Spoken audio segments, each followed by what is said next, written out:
আমি একটু মানসিকভাবে ক্ষতিগ্রস্ত। গতকালকে আমার একটা ভিডিও দেখছেন আপনারা, হয়তো ভাইরাল হয়েছে। আমার আম্মা জান অসুস্থ, এক মাহফিলে ওই বক্তাকে আমাকে আগে মাইক দেওয়ার কথা, ওই বক্তা স্টেজে যে বসা ছিল। পরে আমি মাহফিল কমিটিকে বলছিলাম যে আমার আম্মাটা তো অসুস্থ, আপনারা আমার আগে মাইক দিয়ে দিলে ওয়াদা রক্ষার্থে আসছি, তাহলে আমি তাড়াতাড়ি বাড়ি যেতে পারবো।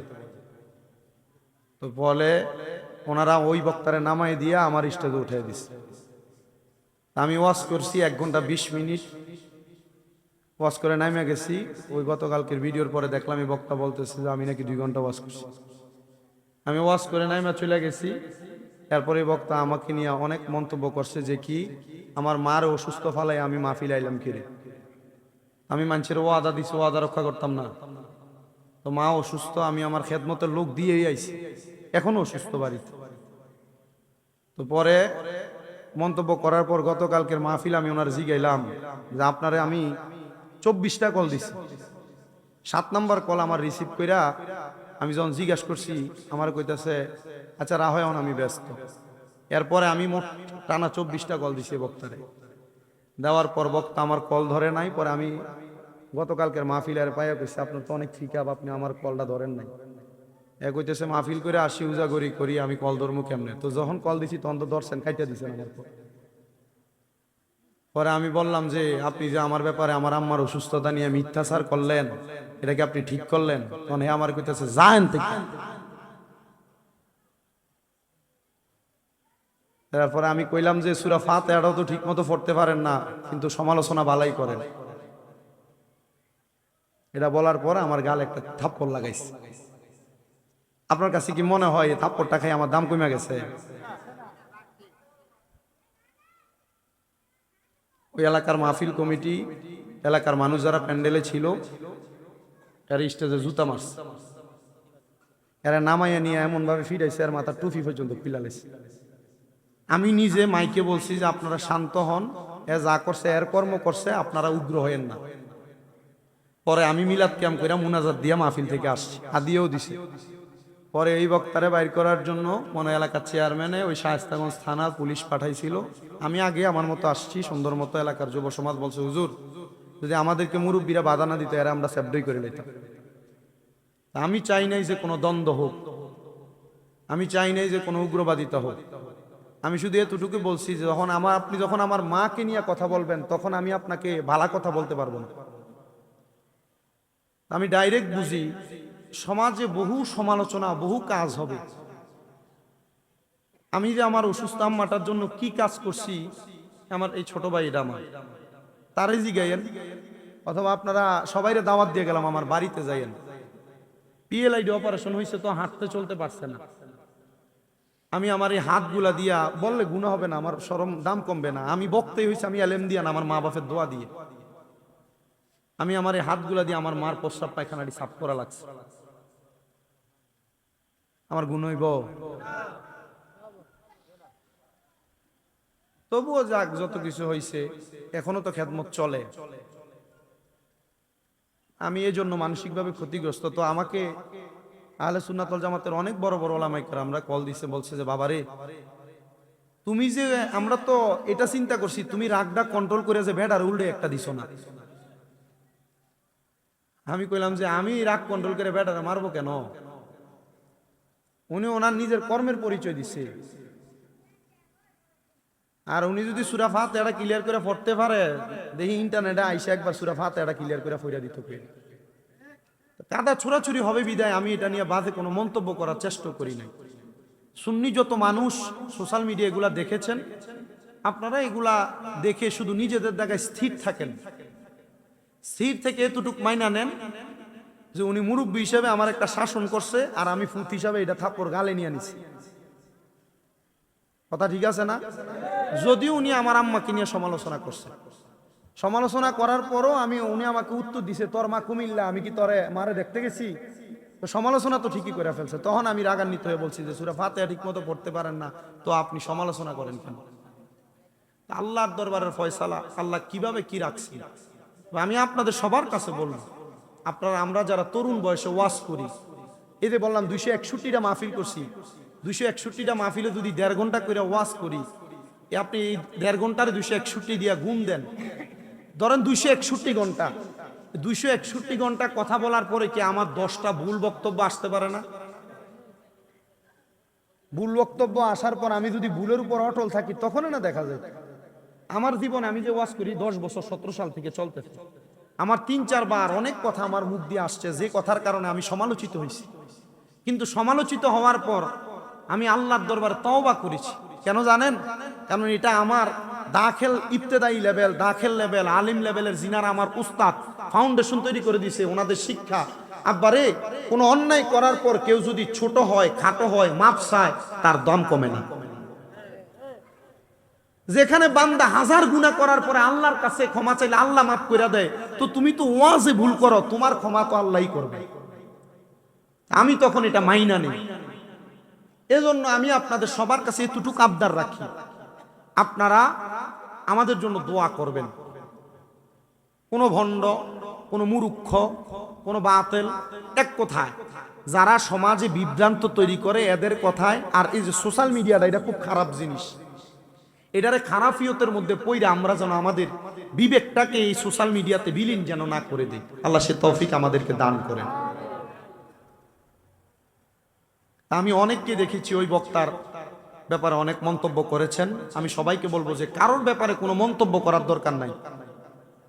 কেউ যদি আমাকে গালিও দেয়, আমি এটার প্রতিবাদমূলকভাবে কথা বলবো, আমি কাউকে মারবো না। কিন্তু কারোর ব্যাপারে আমরা মন্তব্য, বাজে কথা, কাউকে আমরা আঘাত, এতটুকু আমরা ঠিক রাখি। আল্লাহ কবুল করেন। আরো জোরে পড়ে না আমি। আমি কোন কথাই ছিলাম?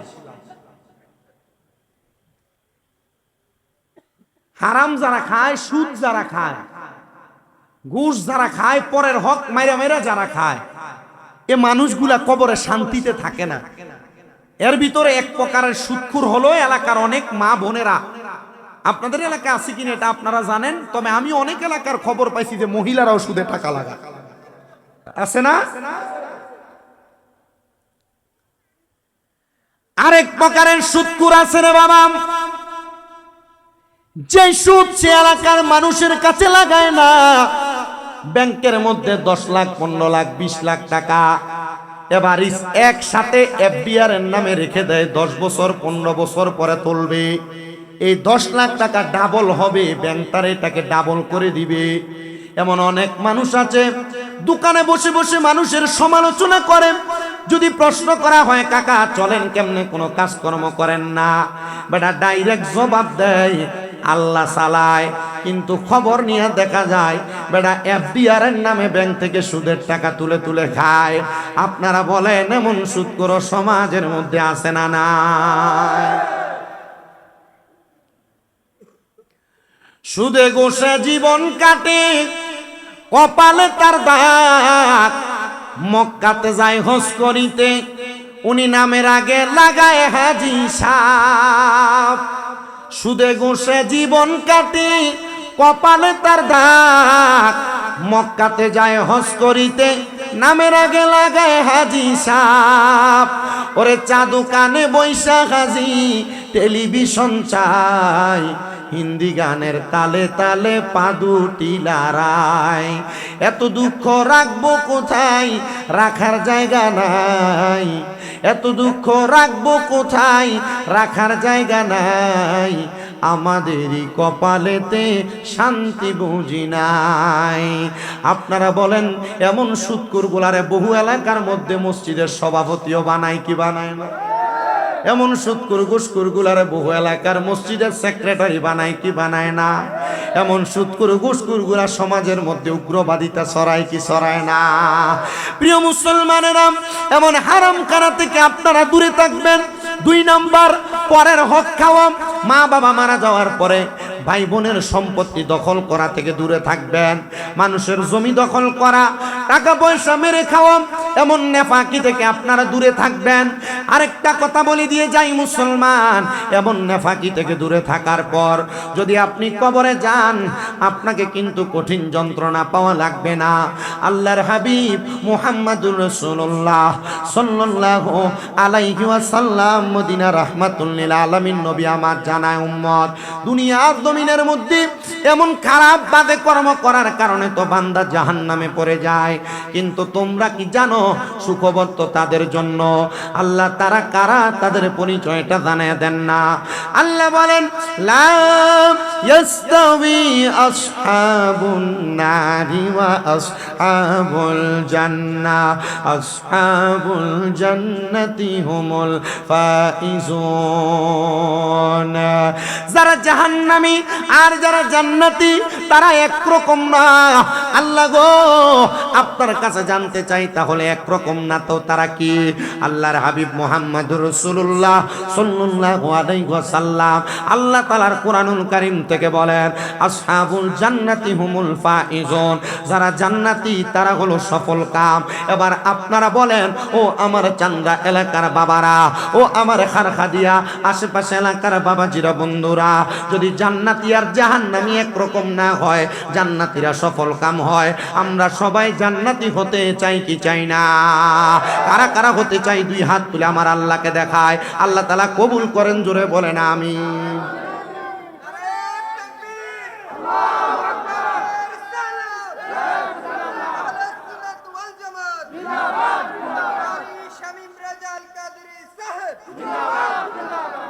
জান্নাতি হতে চাই কিন্তু নামাজ পড়তে চাই না।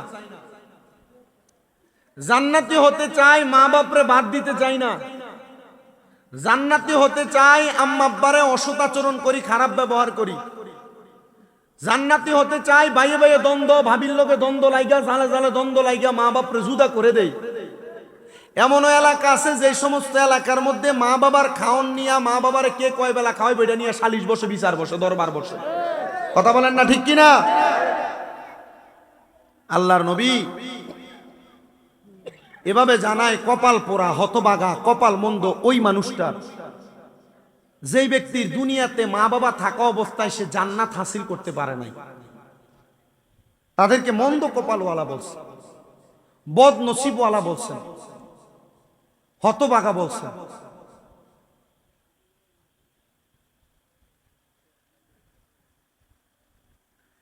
আমি আপনাদেরকে জান্নাত পাওয়ার একটা সহজ রাস্তার কথা বলি।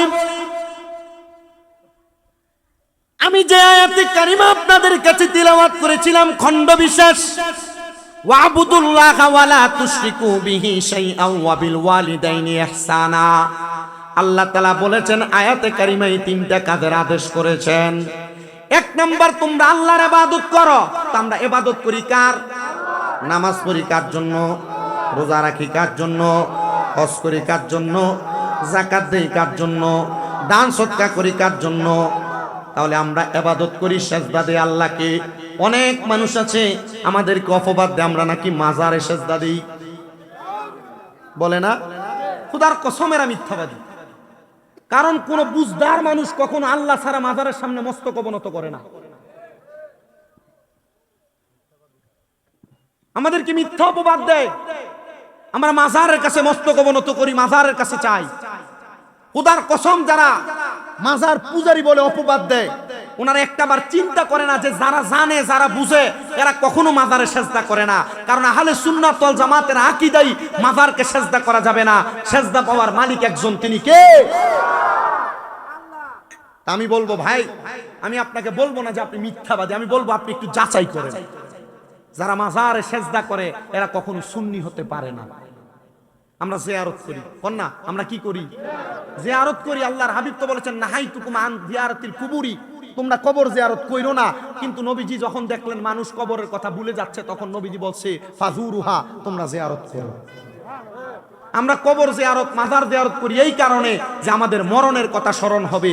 আমরা মাজার জিয়ারত করি এই কারণে, কারণ মাজারে যে আল্লাহর ওলি শুয়ে আছেন, আমরা ওনার জিয়ারত করে করে স্মরণ করি আল্লাহ তোমার বান্দা কতই না তোমার পছন্দের ছিল, এই জন্য ওনার মাজার হইছে। আমরা ইবাদত করি আল্লাহর, আল্লাহ ছাড়া কারোর ইবাদত করি না, আল্লাহ ছাড়া অন্য কারোর ইবাদত করা শিরক। আল্লাহ আয়াতের মধ্যে আবারও বলেছেন ওয়ালা তুশরিকু বিহি শাইয়া, তোমরা কোনো কিছুর মধ্যে আল্লাহর সঙ্গে শিরিক করো না। তা আমরা শিরিক করি না, কারণ আমরা ইবাদত করি আল্লাহর, চাই আল্লাহর কাছে, খাই আল্লাহর দেওয়া, সব আল্লাহর, এজন্য আমরা শিরিকও করি না। আল্লাহ তাআলা এবার বলেন আল্লাহ তাআলা এরপরে বলেন ওয়ালা তুশরিকু বিহি শাইআ ওয়াবিল ওয়ালিদাইনি ইহসানা। আল্লাহ তাআলা এরপরে বলেন তোমরা তোমাদের মা